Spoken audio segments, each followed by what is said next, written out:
ഒരു മഴയും തോരാതിരുന്നിട്ടില്ല, ഒരു കാറ്റും അടങ്ങാതിരുന്നിട്ടില്ല, ഒരു രാവും പുലരാതിരുന്നിട്ടില്ല, ഒരു നോവും കുറയാതിരുന്നിട്ടില്ല.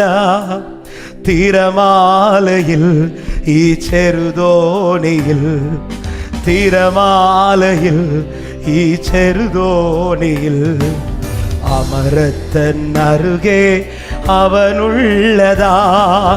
ഒരു മഴയും തോരാതിരുന്നിട്ടില്ല, ഒരു കാറ്റും മടങ്ങാതിരുന്നിട്ടില്ല, ഒരു രാവും പുലരാതിരുന്നിട്ടില്ല, ഒരു നോവും കുറയാ.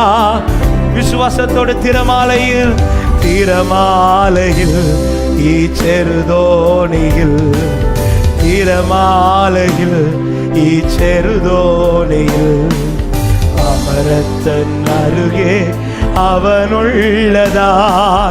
ഒരു മഴയും തോരാതിരുന്നിട്ടില്ല, ഒരു കാറ്റും ഒരു രാവും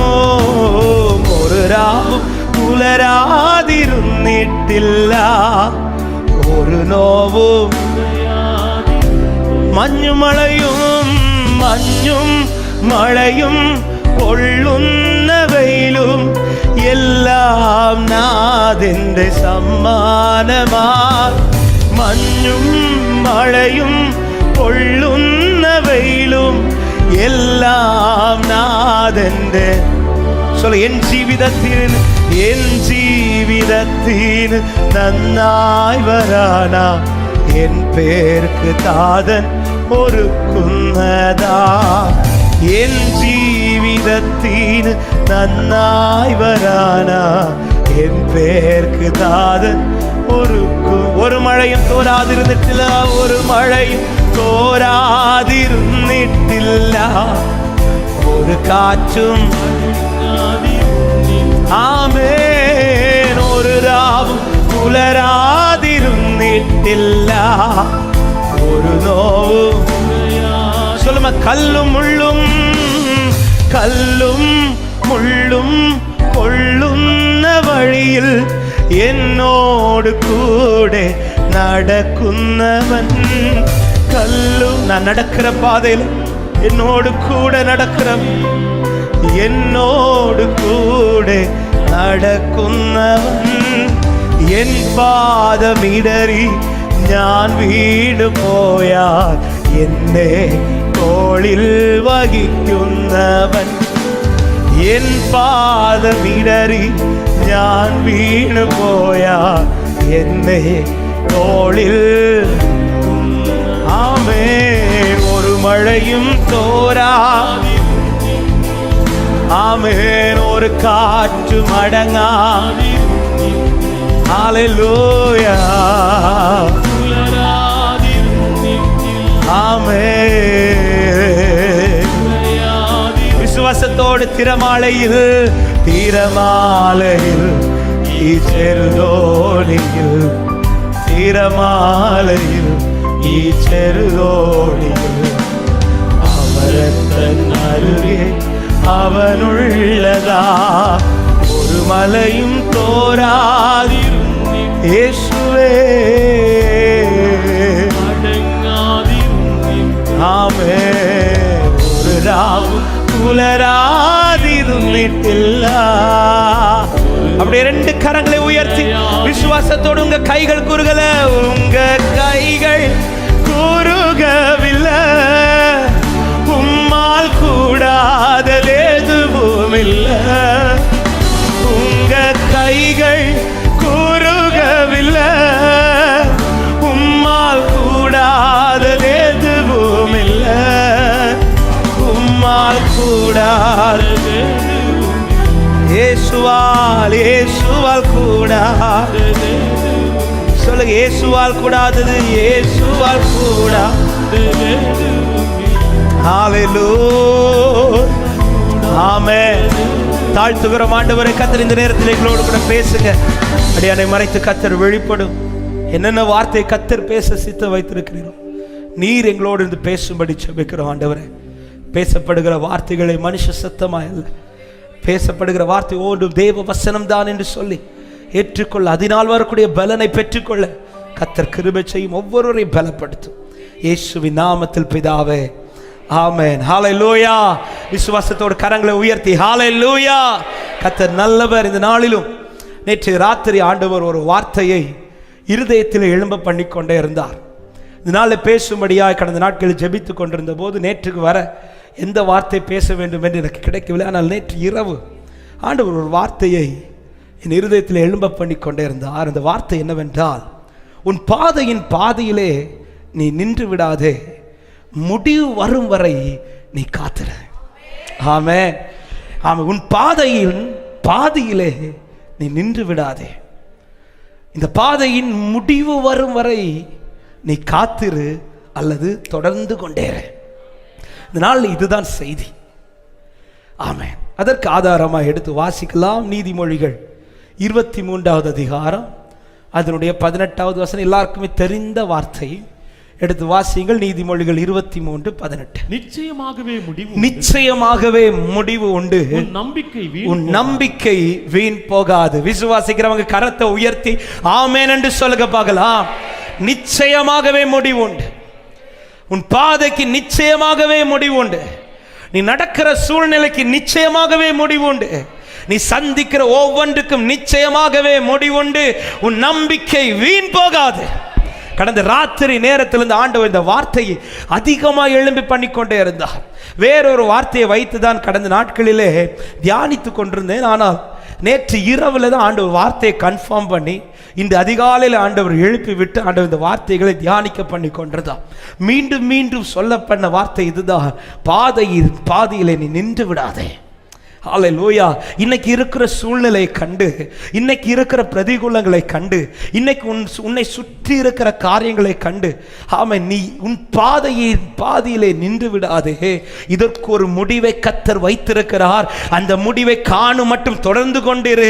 அந்த முடிவுக்காய் நீ தைரியத்தோடு காத்து கொண்டிரு. ஹல்லேலூயா. எல்லாவற்றிற்கும் ஒரு முடிவு உண்டு. அதுதான் நம்ம பாடின பாடலே அதுதான் சொல்லப்பட்டது. ஒரு புயல் அடிக்கிறது என்றால் அந்த புயல் என்றைக்குமே அடித்து கொண்டிருக்காது. அந்த புயலுக்கு ஒரு முடிவு உண்டு இல்லை? ஆமாம். ஒரு காற்று வீசுதுன்னா, ஒரு காரியம் ஆமாம் எனக்கு எதிராக எழும்பிட்டு இருக்குதுன்னா, இந்த உலகத்தில் எல்லாமே அப்படித்தானே. எந்த ஒரு காரியம் துவங்கினாலும் அந்த துவக்கத்திற்கு ஒரு முடிவை எல்லாவற்றிலும் நம்மளால பார்க்க முடியும். ஒரு பஸ்ஸில் ஏறி புறப்பட்டு போகிறான்னா அந்த பஸ்ஸிலேயே ஃபுல்லாக ட்ராவல் பண்ணிகிட்டு இருக்க மாட்டோம். அந்த பஸ்ஸு போய் நிற்கிறதுக்கு ஒரு முடிவு உண்டு. இந்த உலகத்திலே எல்லா காரியத்திற்கும் ஒரு முடிவு உண்டு. ஆமென். இந்த நாளில் செய்தி இதுதான். இன்றைக்கு நீங்கள் சந்தித்து கொண்டிருக்கிற உங்கள் முன்னாடி இருக்கிற பாதைக்கு ஒரு முடிவை கர்த்தர் வைத்திருக்கிறார். அதே நேரத்தில் இன்னொரு வார்த்தையை தைரியமாக சொல்கிறேன். இப்பொழுது நீங்கள் ஒன்று பார்த்துட்டு இருக்கிறீங்கள, இது முடிவு அல்ல. எத்தனை பேர் விசுவாசிக்கிறீங்க? உங்கள் வலது கரத்தை உயர்த்தி சொல்லுங்க, இப்போ நான் பார்க்கறது முடிவல்ல, ஆனால் முடிவு சீக்கிரத்தில் வரப்போகுது. ஹல்லேலூயா. ஏன் இந்த வார்த்தை ஆரம்பத்தில் சொல்கிறேன்னா, இன்னைக்கு நிறைய பேர் ஃபிக்ஸ் பண்ணிட்டோம். நிறைய பேர் முடிவை எழுதிட்டீங்க. இதுதான், இப்படி தான் இருக்க போகுது, இந்த நிலையில தான் இருக்க போகுது, இனிமேல் இந்த வாழ்க்கை முழுவதுமே இப்படி தான். யாக்கோபு அதுதானே செஞ்சார். ஆமென். யோசேப்பின் சகோதரர்கள் வஸ்திரத்தை அவன் அடிமையாக விற்ற பிறகு அவனுடைய வஸ்திரத்தை எடுத்துக்கொண்டு யாக்கோபிடத்தில் வந்து கொடுத்ததும் யாக்கோபு சொல்லுகிற வார்த்தை அதுதானே. ஆமாம், இனி நான் எங்கே என் பிள்ளையை பார்க்க போகிறேன். ஆமாம், இந்த வசனத்தை வாசிக்கலாம். ஆதியாகமம் 37வது அதிகாரம் 33 வாசிங்க.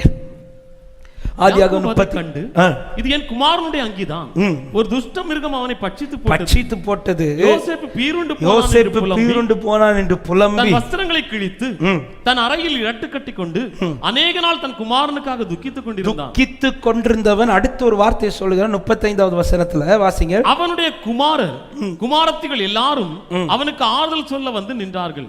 ஆனாலும் அவன் ஆறுதலுக்கு இடம் கொடாமல் நான் துக்கத்தோடே என் குமாரனிடத்தில் பாதாளத்தில் இறங்குவேன் என்றான். இவ்விதமாய் அவனுடைய தகப்பன் அவனுக்கு யாக்கோபு எழுதிட்டார் முடிவை. தன் கரத்திலே கொடுக்கப்பட்ட காரியத்தை பார்த்து, தன் சூழ்நிலையை பார்த்து, நடந்த சம்பவங்களை கேள்விப்பட்டதை வைத்து யாக்கோபு எழுதிட்டாரு, இப்படிதான் முடிய போகுது, இனி என் லைஃப் இப்படிதான் முடிய போகுது. ஆனால் அங்கே முடிய கர்த்தர் விடவில்லை. அது முடிவா யாக்கோபுக்கு இருக்கவில்லை. ஆமா, இந்த வார்த்தை சொல்லும் போதே இந்த காலை நேரத்தில் இந்த சத்தத்தை கேட்டுக்கொண்டிருக்கிற அன்பு தேவ பிள்ளைகளே, சில நேரத்தில் நீங்க முடிவை எழுதிட்டு இந்த காலை நேரத்தில் இந்த சத்தத்தை கேட்டுக்கொண்டிருக்கலாம். இன்றைக்கு வருகிற முதல் நற்செய்தியே, இது முடிவு அல்ல, உங்களுக்குன்னு ஒரு முடிவை கர்த்தர் வைத்திருக்கிறார். விசுவாசிக்கிறவங்க கரங்களை தட்டி ஆண்டவருக்கு மகிமை செலுத்துக பார்க்கலாம். இது முடிவல்ல. ஆமா, என்ன முடிவு? ஆமா, இந்த துக்கத்தை யாக்கோபுக்கு கர்த்தர் களிப்பாய் மாற பண்ணினார். யாக்கோபு சொல்லுகிறார், யோசேப்பை பார்த்ததும், யோசேப்பு உயிரோடு இருக்கிறான் என்கிற செய்தி முதலாவது யாக்கோபுக்கு கேட்கப்படுகிறது. இரண்டாவது, அந்த உயிரோடு இருக்கிற யோசேப்பை யாக்கோபின் கண்கள் பார்க்கிறான். பார்த்ததும் சொல்லுகிறார், உன்னை பார்ப்பேன் கூட நினைக்கல, ஆனால் அவன் பிள்ளைகளையும் பார்க்க வைத்தார் என்று சொல்லி அவன் திருப்தியாகி, அவன் ஓட்டம் எப்படி முடிந்தது தெரியுமா? தன் கோலின் மேல் சாய்ந்து சமாதானத்தோடு தேவனை தொழுது கொண்டு ஓட்டத்தை முடித்தார். தேவனை நம்பி நடக்கிற பாதையின் முடிவு இதுதாங்க. ஹல்லேலூயா. சும்மா இல்ல, கர்த்தர் இன்னைக்கு என்னை பிடிச்சு தாங்கிட்டு இருக்கிறது. என் கரத்தை யாசாப் சொல்லுகிறார், நீரோ என் வலது கரத்தை பிடித்து தாங்கிக் கொண்டிருக்கிறேன்.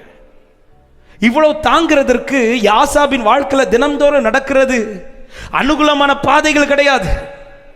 ஆசாப் சொல்றார், நான் நாள்தோறும் வாதிக்கப்பட்டு காலைதோறும் தண்டிக்கப்பட்டு கொண்டிருக்கிறேன். என் கால்கள் தினம்தோறும் சறுக்குதலுக்கு சற்றே தப்பிச்சு. என் வாழ்க்கை இவ்வளவுதான், இதோ இதுக்கு பிறகு என்னை ஒரு வாழ்க்கை இல்லை, அல்லது இதன் பிறகு இந்த காரியத்தில் எனக்கு ஒரு முடிவு இல்லை என்றால் அவர் என்னை இந்த நிலையில தாங்க வேண்டிய அவசியம் இல்லையே. ஹல்லேலூயா. இன்னும் என்னை துன்மார்க்கனுக்கு அழிவெல்லாம் ஒரு செகண்ட்ல, ஒரு நிமிஷத்துல அவன் பாழாய் போறான். ஒரு நிமிஷத்தில் அவனுக்கு வரக்கூடிய பிரச்சனையில் அவன் இவ்வளோ பாழாய் போகிறான். ஆனால் அவனுக்கு வந்த பிரச்சனையை விட நான் சந்திக்கிற பிரச்சனை அதை விட அதிகம். இவ்வளோ பிரச்சனை சந்திச்ச பிறகு நான் இன்னைக்கு பாழாகலை, இன்னைக்கு ஜீவனோடு இருக்கிறேன்னா என்ன ஒருத்தர் தாங்கிட்டு இருக்கிறாரு. ஹல்லேலூயா. என்ன ஒருத்தர் தாங்கிட்டு இருக்கிறாரு. இன்னைக்கு என் கேள்வி முதலாவது இதுதான், ஏன் இன்னும் அவர் தாங்கிட்டு இருக்கிறார் உங்களை? அந்த மகிமையில் என்ன கொண்டு போய் சேர்க்கிறது அப்படின்னா, ரட்சிக்கப்பட்ட உடனே என்னை தூக்க வேண்டியதானே? அந்த மகிமைக்காக என்னை நடத்துகிறார், அந்த மகிமையில கொண்டு போய் ரைட். அப்படியானால் ரட்சிக்கப்பட்ட ஆரம்பத்திலேயே என் ஓட்டத்தை முடிக்க வைக்க வேண்டியதான் ஆண்டவர். எத்தனையோ முறை முடிவுக்காய் காத்திருந்த அந்த நாட்களை என் ஓட்ட முடிய வேண்டியதான, ஆனால் இன்னும் முடியாமல் இந்த பாதையில இன்னும் அவர் என்னை தாங்கி கொண்டிருக்கிறார் என்றால் இது முடிவு அல்ல. இதன் பிறகு ஒரு முடிவை கர்த்தர் எனக்கென்று எழுதி வைத்திருக்கிறார். விசுவாசிக்கிற தேவ பிள்ளைங்க இந்த காலை நேரத்தில் கம்பீரித்து ஆர்ப்பரித்து, இது முடிவல்ல, இதன் பிறகு ஒரு முடிவை கர்த்தர் எனக்கென்று வைத்திருக்கிறார். ஹல்லேலூயா, ஹல்லேலூயா. எனவேதான் யோபுவின் புஸ்தகத்தில் 8வது அதிகாரம் 7வது வசனம் சொல்லப்படுகிறது, உம்முடைய துவக்கம் அற்பமா இருந்தாலும் உம்முடைய முடிவு சம்பூர்ணமா இருக்கும். பிரசங்கி 7வது அதிகாரம் 8வது வசனத்திலே வார்த்தை இப்படி சொல்லுங்க, ஒரு காரியத்தின் துவக்கத்தை பார்க்கிலும் அதன் முடிவு நல்லது. ஆமென். இந்த 2 வசனத்திலையும் எதுதான் மேன்மையா சொல்லப்படுதுன்னா, முடிவை தான் மேன்மையா சொல்லப்படுது. முடிவை தான் மேன்மையா சொல்லப்படுது. அப்போ இன்னைக்கு என் வாழ்க்கையில நான் சந்தித்து கொண்டிருக்கிறது இந்த வசனத்திற்கு ஏற்றார் போல் இல்லை என்றால் ஒரு காரியம் கன்ஃபார்ம், இன்னும் முடிவு வரலன்னு அர்த்தம். ஆமென். இந்த பாதையில் என்ன நடக்க பண்ணி கொண்டு தான் இருக்கிறார், முடிவு வரல, ஆனா ஒரு நாள் முடிவு வரும். எத்தனை பேர் விசுவாசிக்கிறீங்க? இது தொடராதுங்க, இதுவே கடைசி வரை தொடருமானால் என்னை அவர் தாங்க வேண்டிய அவசியம் இல்லை. இதுவே கடைசி வரை என் வாழ்க்கையானால் என்னை அவர் பாதுகாக்க வேண்டிய அவசியம் இல்லை. இதுவே கடைசி வரை எனக்கு என்னுடைய வாழ்க்கையை தொடருமானால் அவர் என்னை ஆமென் அரவணைக்க வேண்டிய அவசியம் இல்லை, என் கரத்தை தாங்கி கொண்டிருக்க வேண்டிய அவசியம் இல்லை. ஆமாம், இதுதான் போவன் லைஃப் அப்படின்னா இந்த ஓட்டத்தை அவர் முடிய பண்ணியிருக்கணும். ஆனால் இன்னும் தொடர பண்ணி கொண்டிருக்கிறார் என்றால் இது முடிவல்ல, எனக்கு ஒரு மகிமையான முடிவை கர்த்தர் வைத்திருக்கிறார். அதை விசுவாசிக்கிறவ தேவ பிள்ளைங்க நல்ல கரங்களை தட்டி ஆண்டவருக்கு மகிமை செலுத்துக பார்க்கலாம். ஹல்லேலூயா, ஹல்லேலூயா. எல்லாவற்றிற்கும் ஒரு முடிவை கர்த்தர் வைத்திருக்கிறார். நேரம் போகிறபடினால நான் வேகமாக கர்த்தர் பேசின ஒரு சில வார்த்தைகளை சொல்லி நான் ஜெபிக்க விரும்புகிறேன். அப்படியே இந்த பாதையிலே நான் நின்று விடாதபடி தொடர்ந்து போக வேண்டுமானால் அல்லது முடிவு வரை காத்திருக்க வேண்டுமானால் இந்த பாதையிலே நான் கவனிக்க வேண்டிய சில காரியங்கள் இருக்கிறது. 4 காரியங்களை நான் நேரத்திற்கு ஏற்றார் போல் சொல்லி கர்த்தர் உணர்த்தினவைகளை சொல்லி நான் ஜெபிக்க விரும்புகிறேன். முதலாவது நான் என்ன கவனிக்க வேண்டும்? இந்த பாதையின் முடிவு வரையிலும் அவர் மேல் வைக்கிற நம்பிக்கையில நான் சந்தோஷமா இருக்கணும். அதான் ரோமருக்கு எழுதின நிருபம் 12வது அதிகாரம் அதனுடைய 12வது வசனத்தை வாசியுங்கள். ரோமர் நம்பிக்கையிலே சந்தோஷமாயிருங்கள், நம்பிக்கையிலே சந்தோஷமாயிருங்கள், உபத்திரவத்திலே பொறுமையாயிருங்கள், உபத்திரவத்திலே பொறுமையாயிருங்கள், ஜெபத்திலே உறுதியாய் ஜெபத்திலே உறுதியாயிருங்கள். நல்லா கவனிங்க. இந்த பாதையின் முடிவு வரை அல்லது இந்த பாதையின் முடிவு எனக்கு மகிமையாய் மாறுகிறதை நான் பார்க்க வேண்டுமானால் இந்த பாதையிலே நான் கவனிக்க வேண்டிய முதல் பிரதானமான காரியம், என் வாழ்க்கையிலே இந்த பாதையிலே நான் அதிகமாய் கர்த்தரை நம்புகிறதுல இன்னும் வளர்ந்து கொண்டே இருக்கணும். இன்னும் சொல்ல போனா அந்த நம்பிக்கையில நான் எப்படி இருக்கணுமா? சந்தோஷமா இருக்கணும்.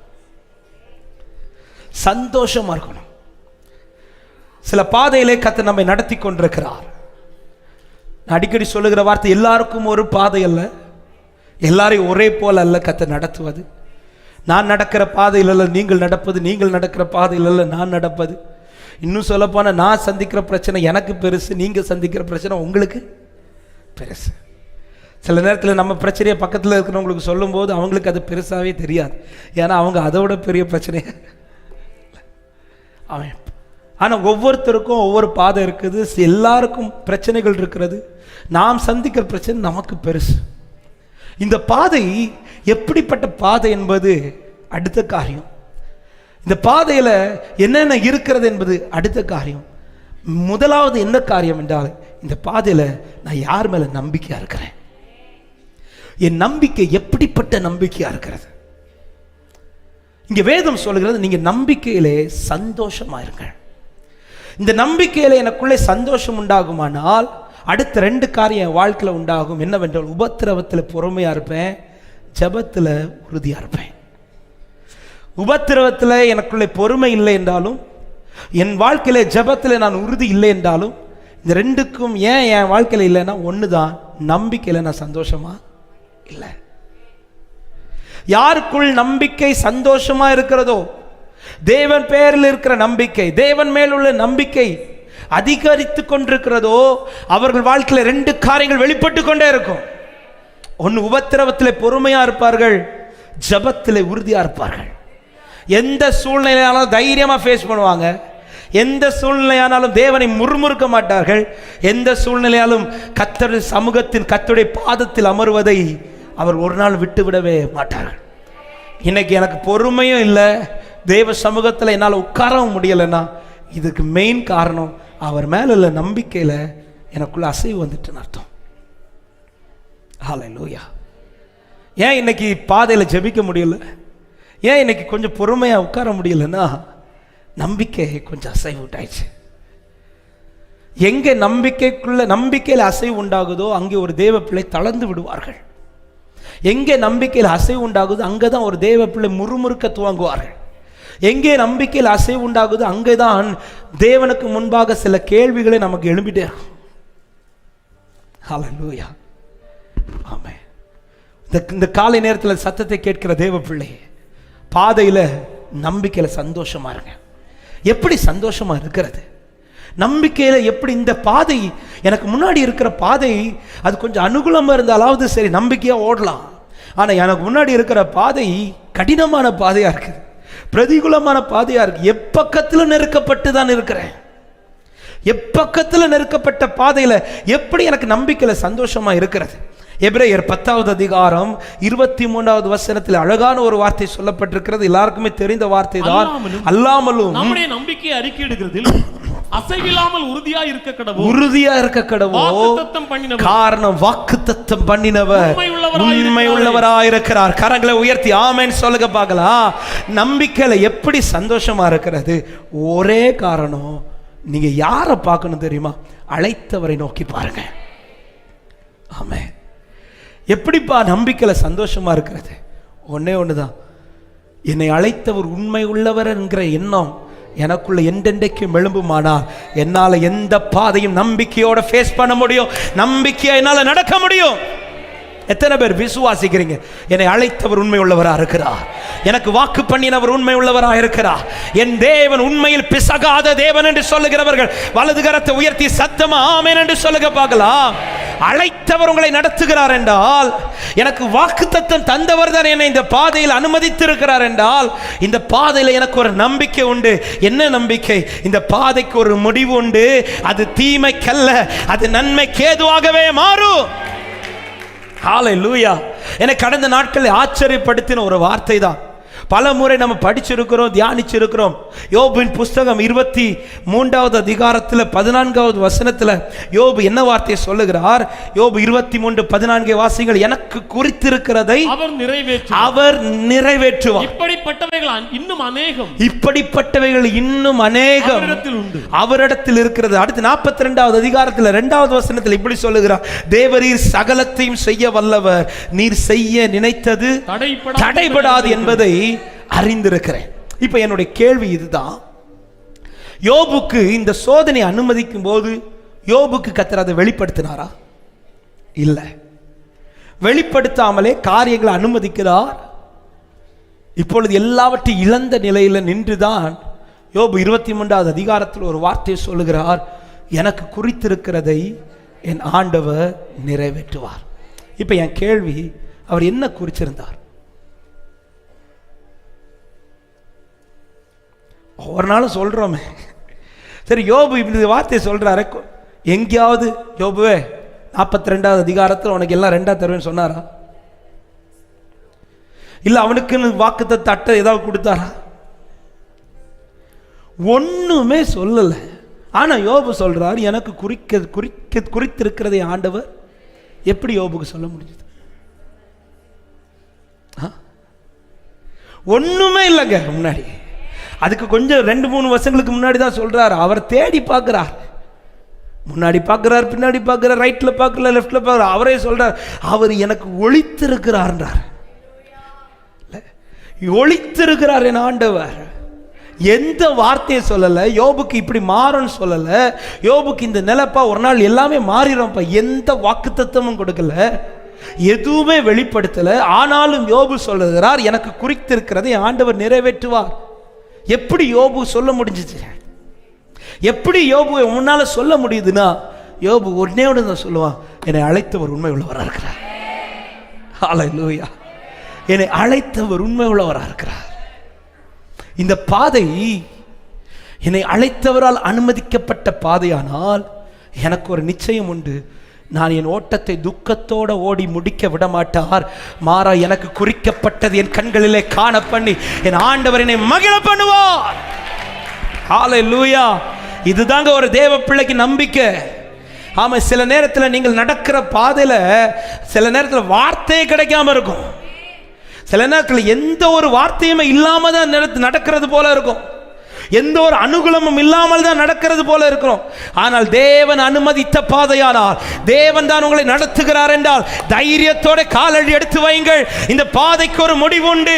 அன்று தேவன் குறித்திருக்கிறது உங்கள் வாழ்க்கையில கர்த்தர் காண பண்ணுவார். ஹல்லேலூயா, ஹல்லேலூயா. ஆமென். 42வது அதிகாரத்தில் யோபுக்கு இப்படி எல்லாம் மாறும் என்று யோபுக்கு ஒரு நாள் கூட நினைச்சு பார்த்தது கிடையாது. யோபுடைய ஜபமே என்ன ஜபனா, எனக்கு முந்தி இருந்த சீர் இப்பொழுது இருந்திருந்தால். அப்படிதான் கேட்கிறார். ஆரம்பத்திலே யோபுவே இது இல்லப்பா, உனக்கு எல்லாம் ரெட்டிப்பா கொடுக்க போறேன் யோபுட்ட சொல்லியிருந்தா யோபு இந்த ஜபத்தை ஏறெடுத்திருந்திருக்கவே மாட்டார். யோபு கேட்கிற, எனக்கு முந்தி இருந்த சீர் இப்பொழுது. இந்த நிலை வர காரணம் யோபுக்கு எதுவுமே வெளிப்படுத்தவில்லை, யோபுக்கு எதுவுமே காண்பிக்கவில்லை. ஆனாலும் தைரியத்தோடு சொல்கிறார், எனக்கு குறித்திருக்கிறது இவர் நிறைவேற்றுவார். தேவர் நீ சகலத்தையும் செய்ய வல்லவர், நீ செய்ய நினைத்தது தடைபடாது. இதை சொல்ல காரணம் வேற ஒன்றுமல்ல, அவனை அழைத்தவர் உண்மை உள்ளவர் என்பதை அவன் அறிந்திருந்தான். ஹல்லேலூயா. எனவேதான் 1 கொரிந்தியர் 10வது அதிகாரம் 13வது வசனத்தில் இப்படி சொல்லப்படுகிறது. வாசிகள் 1 கொரிந்தியர் 10வது அதிகாரம் 13வது வசனம். மனுஷனுக்கு நேரிடுகிற சோதனை இல்லாமல் வேறே சோதனை உங்களுக்கு நேரிடவில்லை. உள்ளவராய் இருக்கிறார். சொல்லிட்டு அடுத்த வார்த்தை தேவன் உண்மை உள்ளவராய் இருக்கிறார். கரங்களை உயர்த்தி ஆமென் சொல்லுங்க பார்க்கலாம். அந்த வார்த்தையை சொல்லிட்டு அடுத்த வார்த்தை சொல்லப்படுகிறது, உங்கள் திராணிக்கு மேலாக நீங்கள் சோதிக்கப்படுகிறது. அவர் இடம் கொடாமல் சோதனை தாங்கத்தக்கதாக சோதனையோடு கூட அதற்கு தப்பிக்கொள்ளும்படியான போக்கையும் உண்டாக்குவார். விசுவாசிக்கிறவங்க வலது கரத்தை உயர்த்தி ஆமென் சொல்லுங்க பார்க்கலாம். யாராவது கேட்பாங்க, இனி இந்த பாதைக்கு ஒரு முடிவு உண்டா, நீ உனக்கு ஒரு விடியல் உண்டா, உனக்கு ஒரு மாற்றம் உண்டாகுமா, எதை வச்சு சொல்றேன்னு கேட்டா ஒன்னே ஒன்று சொல்லுங்க, என்னை அழைத்தவரே என்றும் நடத்துவீரே, உங்க கரம் இருக்க பயம் இல்லையே. என்னை அழைத்தவரே என்றும் நடத்துவீரே, உங்க கரம் இருக்க பயம் இல்லை. சொல்லுங்க, எந்த பாதையும் தாண்டிடுவேன், எந்த பாதையையும் தாண்டிடுவேன், எந்த சூழ்நிலையும் மேற்கொள்ளுவேன், எந்த பாதையையும் தாண்டிடுவேன். ஆமென். எந்த சூழ்நிலையும் மேற்கொள்ளுவேன். ஆமென். உங்க கரம் இருக்க பயம் இல்லை. ஹல்லேலூயா. உங்க கரம் இருக்க பயம் இல்லை. ஆமா, என்னை அனுப்பினது அவரானார், இந்த பாதை அனுமதித்தது அவரானார், இந்த பாதையில் என்னை நடத்துறது அவரானார். எனக்கு ஒன்று தெரியும், பாதை எப்படி இருக்கோ அது விஷயம் கிடையாது, ஆனால் நடத்துகிறவர் உண்மை உள்ளவராக இருக்கிறார். இதை விசுவாசிக்கிறவங்க வலது கரத்தை உயர்த்தி ஆமென் என்று சொல்லுங்க பார்க்கலாம். எனவே தான் கிதியோனை அனுப்பும் போது ஆண்டவர் ஒரு வார்த்தையை அழகா சொல்லுவார் பாருங்க. நியாயாதிபதிகள் 6வது அதிகாரம் அதனுடைய 14வது வசனத்தை வாசியுங்கள். நியாயாதிபதிகள் 6வது அதிகாரம். கர்த்தர் அவனை நோக்கி பார்த்து, உனக்கு இருக்கிற இந்த பலத்தோட போ, நீ இஸ்ரவேலை மீதியானியரின் கைக்கு நீங்களாக்கி ரட்சிப்பார். அடுத்த வார்த்தை நல்ல, உன்னை அனுப்புகிறவர் நான் அல்லவா. என்னை காலையில் இந்த வசனம் என்னை ரொம்ப பலப்படுத்திச்சு. ஆண்டவர், இந்த பாதையில என்ன தைரியத்தில் ஆண்டவரை என்னை நடத்திட்டு இருக்கிறீங்கன்னா, ஆண்டவர் என்கிட்ட பேசின வார்த்தை, உன்னை அனுப்புறது நாளில் உன்னை நடத்திட்டு இருக்கிறேன். நீ கேட்ட இந்த பாதையை உனக்கு நான் அனுமதிச்சேன் இல்லை, நான் அனுமதிச்சு நான் உன்னை அனுப்பும்போது உனக்கு தீங்கு வர நான் விட்டுருவேனாப்பா. ஆமாம், நீ தைரியமா போ. கிதியோன்ட்ட சொல்கிறேன், உனக்கு இருக்கிற பலத்தோடு நீ போ. இதில் நீ எக்ஸ்ட்ரா பலன் உனக்கு தேவை கிடையாது, இதில் உனக்கு இனி ஒரு புது பலன் உண்டாக கூட தேவை கிடையாது. இருக்கிற பலத்தோட போ. நீ சகலவற்றையும் நீங்களாக்கி இந்த காரியத்துக்கு ஒரு முற்றுப்புள்ளி உண்டாகி உன் நிமித்தம் தேசத்திலே மகிமை உண்டாகும். ஹல்லேலூயா. ஆமென். இதுவரை கிதியோன் பயந்து தனிமையில் நின்று போரடித்து கொண்டிருக்கிறவனுக்கு, ஆமன், மேலோட்டமா பிரச்சனையை சந்திச்சுட்டு இருந்த கிதியோனை இப்ப ஆண்டவர் என்ன சொல்றாருன்னா, நேருக்கு நேர் பிரச்சனையை சந்தின்றார். நல்ல கவனிங்க, மேலோட்டமா பிரச்சனையை சந்திச்சுட்டு அப்படின்னா, ஆமாம், மீதியானவர்கள் கைக்கு அவங்க வந்து பிடிச்சிட்டு போயிடக்கூடாது என்பதற்காக அவன் என்ன செய்வான், அவர்களுக்கு பயந்து அவன் போரடித்து கொண்டிருக்கிறான். இப்போ ஆண்டவர் வந்து சொல்றாரு, நீ அவனுக்கெல்லாம் பயப்பட தேவையில்லை, நீ போ, நேருக்கு நேர் ஃபேஸ் பண்ணுன்றார். சில நேரத்தில் நமக்கு ஆரம்பத்தில் இருந்து பிரச்சனையை விட இப்போ பிரச்சனை இப்படி தான் இருக்கும். ஆரம்பத்தில் மேலோட்டமாக தான் பிரச்சனை இருந்துச்சு, ஆனால் இன்னைக்கு முகத்துக்கு முகம் நேருக்கு நேராக, அதுவும் கூட்டத்தோட தனியாக தான் ஃபேஸ் பண்ண வச்சுட்டு இருக்கிறாரு. ஆமாம், இயேசுவின் நாமத்தில் தீர்க்க தரிசனம் ஒரு வார்த்தையை சொல்கிறேன். மேலோட்டமாக சந்திச்சுட்டு இருந்த பிரச்சனை இன்னைக்கு நேருக்கு நேர் வருதுன்னா ஒரு காரியம் கன்ஃபார்ம், முடிவு நெருங்கிட்டுன்னு அர்த்தம். முடிவு நெருங்கிட்டுன்னு அர்த்தம். விசுவாசிக்கிறவங்க நல்ல கரங்களை தட்டி ஹல்லேலூயா, தேவனுடைய நீதி வெளிப்பட போகிறது என்று அர்த்தம். தேவன் சந்திக்க போகிறார் அர்த்தம். தேவன் உங்களுக்காக இறங்க போகிறார் என்று அர்த்தம். தேவனுடைய மகிமை வெளிப்பட போகிறது என்று அர்த்தம். ஜீசஸ். ஆமென். ஹல்லேலூயா. உலகம் வந்து கேட்கும், என்னப்பா நேற்றுக்கு இந்த பிரச்சனை அப்படி மேலோட்டமாக தான் இருந்துச்சு, ஆமாம் உன்னால் தாங்கிக்கிறது மாதிரி தான் இருந்துச்சு, ஆனால் இன்னைக்கு பிரச்சனை ரொம்ப அதிகமாகுதுன்னா உடனே ஒரு தேவ பிள்ளை சொல்லுங்க, அவன் முடிவு நெருங்கிட்டேன். யாருக்கு? எனக்கா? இல்ல, பிரச்சனைக்கு, சோதனைக்கு முடிவு நெருங்கிடுச்சு. எத்தனை பேர் விசுவாசித்து தேவனுக்கு மகிமை செலுத்த முடியும்? ஹல்லேலூயா, ஹல்லேலூயா. கிதியோன் இதுவரை மேலோட்டமா பிரச்சனை சந்திச்சிட்டு இருந்தவன் இப்போ ஆண்டவர் சொல்றார், நீ போ. என்ன ஆண்டவரே, இதுக்கே நான் பயந்து பயந்து தான் காரியத்தை செஞ்சிட்டு இருக்கிறேன், இப்போ நேருக்கு நேர் மோத விடுறீங்களே ஆண்டவரே, அது தனியா என்ன அனுப்புறீங்களே ஆண்டவரே, நீ நின்னாதான் இதுக்கு ஒரு முடிவு உண்டாகும். இதுல நீ ஒதுக்கிட்டேனா, இந்த வார்த்தையை சொல்லும் போதே அன்பா சொல்றேன், இதுவரை நின்னுட்டீங்க, இனியும் நின்றுங்க, முடிவு வரப்போகிறது இயேசுவின் நாமத்தில். இதுவரை நிற்க பலன் தந்தவர் இனியும் நிற்க பலன் தருவாராக. ஒருவேளை கேட்கலாம், இதுவரை கொஞ்சம் பலன் இருந்துச்சு ஆண்டவரே, ஆனா இனி நிக்கிறதற்கு எனக்கு பலன் உண்டார் தெரியல. ஆரம்பத்தில் இருந்த பலன் கூட இன்னைக்கு இல்ல ஆண்டவரே, ஆரம்பத்தில் இருந்த ஒரு தைரியம் இன்னைக்கு இல்லப்பா, ஆரம்பத்தில் இருந்த ஒரு எனக்கு இருந்த அந்த பலன், அந்த கொஞ்ச பலன் கூட இன்னைக்கு என்னை விட்டு போய்விட்டதோ என்ற ஒரு கேள்வி எனக்குள்ள உண்டாகு. அப்படி இருக்கிறவங்களுக்கு இன்னைக்கு கர்த்தர் சொல்லுகிற வார்த்தை, நீ இருக்கிற பலத்தோட போ. உனக்கு என்ன பலன் இருக்கோ, உனக்கு எப்படிப்பட்ட பலன் இருக்கோ, நீ போ. கர்த்தர் உன்னோட கூட இருக்கிறார். விசுவாசிக்கிறவங்க நல்ல கரங்களை தட்டி ஹல்லேலூயா. எந்த பாதையையும் தாண்டிடுவே, எந்த சூழ்நிலை மேற்கொள்ளுவே, எந்த பாதையையும் தாண்டிடுவே. ஆமென். எந்த சூழ்நிலை மேற்கொள்ளுவே. உங்க கரம் இருக்க, உங்க கரம் இருக்க பயமில்லையே, உங்க கரம் இருக்க பயம் இல்லை. சொல்லுங்க, உங்க கரம் இருக்க பயம் இல்லை, உங்க கரம் இருக்க பயம் இல்லை. ஹல்லேலூயா. கரம் இருக்க ஆமென் பயம் இல்லை. உங்க பாதையில நம்பிக்கையில மட்டும் சந்தோஷமா இருங்க. எவ்வளவு பிரதிகூலம் உங்க வாழ்க்கையில வருதோ அவ்வளவுத்துக்கு ஆண்டவரை நம்ப துவங்கி விடுங்கள். ஆமென். சாராளை குறித்து ஒரு வார்த்தை அழகாய் வேதத்தில் இப்படி சொல்லப்பட்டிருக்கிறது. இந்த காலையில் இந்த வார்த்தை என்னை அதிகமாய் பலப்படுத்தினது. கர்த்தர் உணர்த்தின ஒரு வார்த்தை. எபிரேயர் 11வது அதிகாரம் அதனுடைய 11வது வசனத்தை வாசியுங்கள். எபிரேயர் 11வது அதிகாரம் 11வது வசனம்.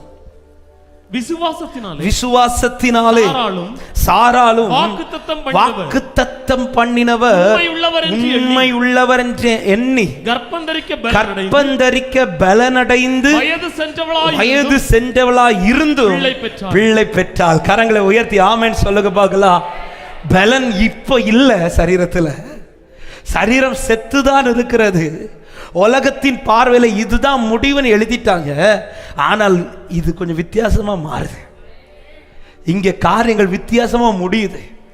இந்த முடிவு வர இப்படிப்பட்ட ஒரு முடிவு சாராளின் வாழ்க்கையில் உண்டாக சாராளிடத்தில் வெளிப்பட்டது ஒன்னே ஒண்ணுதான். அவள் விசுவாசத்திலே எதை நம்பினானா, வாக்குத்தத்தம் பண்ணினவர் உண்மை உள்ளவர். பாதை என்னன்னு பார்க்கல, என்னை நடத்தினவர் யாருன்னு பார்த்தா. ஹல்லேலூயா. நான் பாதையை பார்க்க துவங்கினேயானால் என் பாதையிலே நம்பிக்கை உண்டாகாது. என் பாதையில் என்னை நடத்துகிற என் தகப்பனை நான் பார்ப்பேனே ஆனால் எந்த பாதையில எனக்குள்ள விசுவாசம் எழும்பிட்டே இருக்கும். இந்த வார்த்தை நல்ல விசுவாசத்தினாலே சாராளும் வாக்குத்தத்தம் பண்ணினவர். தன் பாதை இப்படின்னு பார்த்துன்னு சொல்லல, தன் சரீர நிலைமை இப்படின்னு பார்த்துன்னு சொல்லல. அவளுடைய பலனை எதுனா, அவள் சரீரம் பலனுடைய காரணமே எதுனா, அவள் வாக்குத்தத்தம் பண்ணினவர் உண்மையுள்ளவர் என்று எண்ணினாள். இந்த நம்பிக்கை அவளுக்குள்ள பெருக பெருக பெருக என்ன ஆச்சுன்னா, செத்திருந்த சரீரம் பிள்ளையை பெற்றெடுக்கும்படியா பலன் உண்டாக்கிச்சு. ஹல்லேலூயா. இயேசுவின் நாமத்தில் இந்த காலை நேரத்தில் தைரியமா சொல்றேன். இந்த காலை நேரத்தில் இந்த வார்த்தையும் ஆண்டவர் அதிகமாக இடைப்பட்டார். ஆமென். எந்த நிலையில நீங்க இருக்கிறீங்களோ அது விஷயம் கிடையாது, எந்த பாதையில இருக்கிறீங்களோ விஷயம் கிடையாது. வாக்குத்தத்தம் பண்ணினவர், என்னை அழைத்த தேவன் உண்மை உள்ளவர் என்று எண்ணி விசுவாசத்தோடு இந்த பாதையில நீங்கள் ஓடுவீர்களானால் பலன் இல்லாத இடத்துல தேவ பலன் உண்டாகும். ஆமென். உங்களால் செய்ய முடியாத காரியங்களை கர்த்தருடைய பலன் உங்களுக்காய் செய்து முடிக்கும். இதுவரை கண்டிராத மகிமையை கர்த்தர் உங்களை காண பண்ணுவார். ஆமென். ஹல்லேலூயா. இது பலன் இருந்தாதான் இவள் வாழ்க்கையில் நடக்கும் என்று சொல்லியிருந்த சாராளின் வாழ்க்கையில் இந்த நம்பிக்கை பலனடைய பண்ணி அவள் பிள்ளையை பெற்றெடுத்தாள். இயேசுவின் நாமத்தில் எது எது உங்க வாழ்க்கையில நடக்காதுன்னு மனுஷன் சொன்னானோ அது இந்த நம்பிக்கையினால் கர்த்தர் நிறைவேற்றுவாராக. விசுவாசிக்கிறவங்க ஆமென் சொல்லுங்க பார்க்கலாம். நமக்குள்ள நம்பிக்கையில சந்தோஷமா இருங்க, நம்பிக்கையில உறுதியா இருங்க, தேவனை கண்மூடி நம்புங்க. யோபு எப்படி நம்பி சொல்ல, எனக்கு குறித்திருக்கிறது. அன்னைக்கு யோபுக்கு வார்த்தை இல்லை, ஆனா நமக்கு இன்னைக்கு வார்த்தையை தந்திருக்கிறார்ல. எத்தனை பேர் சொல்ல முடியும், நான் இன்னைக்கு நடக்கிற பாதையில வார்த்தையோட தான் நடக்கிறேன்னு சொல்றவங்க மட்டும்? யோபுவே எழுப்பி கேள்வி கேட்பார், நானே அவ்வளோ விசுவாசமா நடந்தேன், உங்களுக்கு வார்த்தை இருந்த பிறகு ஏன் நடக்கலன்னு யோபு எழுப்பி கேட்பாரு. அவன் அன்னைக்கு யோபுக்கு வார்த்தை இல்லை, ஆனா இன்னைக்கு நான் சோர்ந்து போகும்போதெல்லாம் தட்டி தட்டியே போட எழுப்பு. அவன் எலியாவை தட்டி எழுப்புனது போல என்ன தட்டி எழுப்பி ஓட பண்ணிட்டு இருக்கிறான்னு சொல்றவன். நல்ல கைகளை தட்டி, உங்க கைகள் கூறுகவில்லை, உம்மால் கூடாதது எதுவும் இல்லை. ஆமென். உங்க கைகள் கூறுகவில்லை, ஜீசஸ், உம்மால் எதுவும் இல்லை. ஆமென். உம்மால் கூடாதது எதுவும் இல்லை. ஓ இயேசுவால், இயேசுவா கூடாதது. நம்பிக்கையில சந்தோஷமா இருக்கு. யார் கேட்டாலும் தைரியமா இருக்க பண்ணுங்க. ஆமென். இதுவரை சொல்லியிருப்பீங்க, இனியும் சொல்லுங்க. பிரச்சனை நீங்க சொல்ல சொல்ல பிரச்சனை குறையும் நான் சொல்ல மாட்டேன், உடனே நாளைக்கே மாறுன்னு சொல்ல மாட்டேன், இன்னும் சொல்றேன். நேற்றுக்கு இருந்த விட நாளைக்கு நல்லாவே பிரச்சனை வரும். ஏன்னா ஆண்டவர் நடத்துகிற பாதையெல்லாம் அப்படிதான் இருக்கும். நம்ம ரொம்ப ஸ்ட்ராங்காக சொல்லும்போது கொஞ்சம் கூட அடைப்பார். அதுலேயே நீங்கள் சொல்லிட்டீங்கன்னா திறக்கிற வாசலை யாருக்கும் அடைக்க முடியாது. ஹல்லேலூயா, ஹல்லேலூயா. ஆமே. கர்த்தர் செய்ய நினைச்சது அவர் கட்டளை இட்டுட்டார்னா அது யாருக்கும் மாற்ற முடியாது. ஆரம்பத்தில் சொன்ன வார்த்தை திரும்ப சொல்றேன், இது முடிவு அல்ல. பக்கத்தில் பார்த்து சொல்லுங்க, இது முடிவு இல்லைன்னு சொல்லுங்க. தூங்கிட்டு இருக்கிறவங்களாம் எழுப்புங்க, இது முடிவு இல்லை, மீட்டிங் முடியலைன்னு சொல்லுங்க. இது முடிவு கிடையாது, முடிவு இனிதான் உங்களுக்கு இருக்குதுங்க. ஆமா, முடிவு இனிதான் இருக்குது. பார்க்கறதுக்கு முன்னாடி போதும் ஆண்டவரேன்னு சொன்னா எப்படி ஆண்டவர் விடுவார்? எலியாவே, ஆமா, இது முடிவு கிடையாது எலியாவே. ஆமே. அவ எவோ ஒருத்தி ஒன்று நாளைக்கு இந்த நேரத்தில் அப்படி அவ்வளோ தைரியசாலினா அவள் என்ன பண்ணியிருக்கணும்? உடனே வந்து கொண்டிருக்கணுமா இல்லையா? அவளே சொல்கிற நாளைக்கு தான் கொள்ளுவேன். அப்போவே உனக்கு தெரியணும் அவளால் ஒன்றும் செய்ய முடியாது.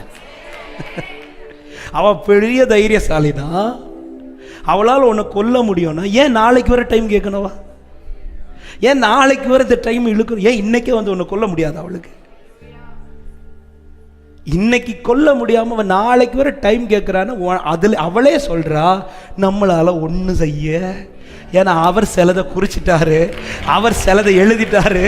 அதுதான் இவன் வாழ்க்கை, அதுதான் இவங்க வாழ்க்கை. எத்தனை பேர் விசுவாசித்து தேவனுக்கு நன்றி செலுத்துறீங்க? முடிவு கர்த்தர் கரத்தில் இருக்கிறது. முடிவு என் கரத்திலும் அல்ல, சத்ருவின் கரத்திலும் அல்ல, முடிவு கர்த்தர் கரத்தில் இருக்கிறது. ஜீசஸ் லோராபா ஷகதரியாதரா. ஹல்லேலூயா. அதனால தான் சில நேரத்தில் நம்முடைய பாதையை நமக்கு அவர் மறைச்சி நடத்திட்டு இருக்கிறார். சில பாதையில் நம்மளை அவர் தெரியாமல் நடத்த காரணமே இதுதான். ஆமென். ஹல்லேலூயா. முடிவு நம்ம கையிலையும் கிடையாது, முடிவு சத்ரு கையிலையும் கிடையாது. என்னை அழைத்தவருடைய கரத்தில் தான் இருக்குதுன்னு விசுவாசிக்கிறவன் கரத்தை உயர்த்தி ஆமென் என்று சொல்லுங்க பார்க்கலாம். அவர் கரம் எனக்காய் செய்து முடிக்கும். ரெண்டாவது, என் பாதையில் நான் கவனிக்க வேண்டியது, என் பாதையில் கடைசி வரை, அதாவது முடிவு வரும் வரை அவரை கூப்பிடுவதிலும் அவரிடத்தில் மட்டும் எதிர்பார்ப்பதிலும் நான் ரொம்ப ஜாக்கிரதையாக இருக்கணும். ஹல்லேலூயா. என் பாதை, இந்த வார்த்தை திரும்ப சொல்றேன், என் பாதையின் கடைசி வரை அல்லது முடிவு வரை அல்லது இந்த சோதனையின் முடிவு வரையிலும் நான் அவரை மாத்திரம் கூப்பிடுவதிலும் அல்லது அவரிடத்தில் மாத்திரம் எதிர்பார்ப்பதிலும் ரொம்ப ஜாக்கிரதையாக இருக்கணும். மத்தேயு 15வது அதிகாரத்தில் ஒரு சம்பவம் கொடுக்கப்பட்டிருக்கிறது, எல்லாருக்குமே தெரிந்த சம்பவம். ஒரு கானானிய ஸ்திரீ தன் பிள்ளைக்காக, தன் பிள்ளையின் சுகத்திற்காக ஆண்டவரிடத்தில் வருகிறாள். நமக்கு தெரியும், அவள் ஆரம்பத்திலிருந்தே தேவனை பின்பற்றி, இயேசுவை பின்பற்றி. 21வது வசனத்தில் சொல்லப்படுகிறது, இயேசு அவ்விட விட்டு புறப்பட்டு தீரு சீதோன் பட்டணங்களின் திசைகளுக்கு போனார். 22வது வசனத்தை வாசியுங்கள். அப்பொழுது அந்த திசைகளில் குடியிருக்கிற கானானிய ஸ்திரீ ஒருத்தி அவரிடத்தில் வந்து, ஆண்டவரே, தாவீதின் குமாரனே, எனக்கு இரங்கும், என் மகள் பிசாசினால் கொடிய வேதனைப்படுகிறாள் என்று சொல்லி கூப்பிட்டாள். அவளுக்கு பிரதியுத்தரமாக அவர் ஒரு வார்த்தையும் சொல்லவில்லை. அப்பொழுது போதும், அவர் எந்த வார்த்தையும் பேசல. அவர் பாட்டுக்கு நடந்துட்டு இருக்கிறார். இப்பொழுது சீஷர்கள் வந்து ரெக்கமெண்ட் பண்றாங்க, ஆண்டவரே, அவள் நம்மை பின்பற்றி கொண்டிருக்கிறாள், ஏதாவது செய்யுங்கன்னு கேட்கும்போது ஆண்டவர் எதுவுமே பேசல. ஆண்டவர் ஒரு வார்த்தையை சொல்லிட்டார், காணாமற் போன ஆடுகளாக இஸ்ரவேல் வீட்டாரிடத்திற்கு அனுப்பப்பட்டேனே என்று மற்றபடி அல்லவென்றா. அவ்வளவுதான். இந்த வார்த்தையை சொல்லிட்டு அவர் நடந்துட்டு இருக்கிறார்.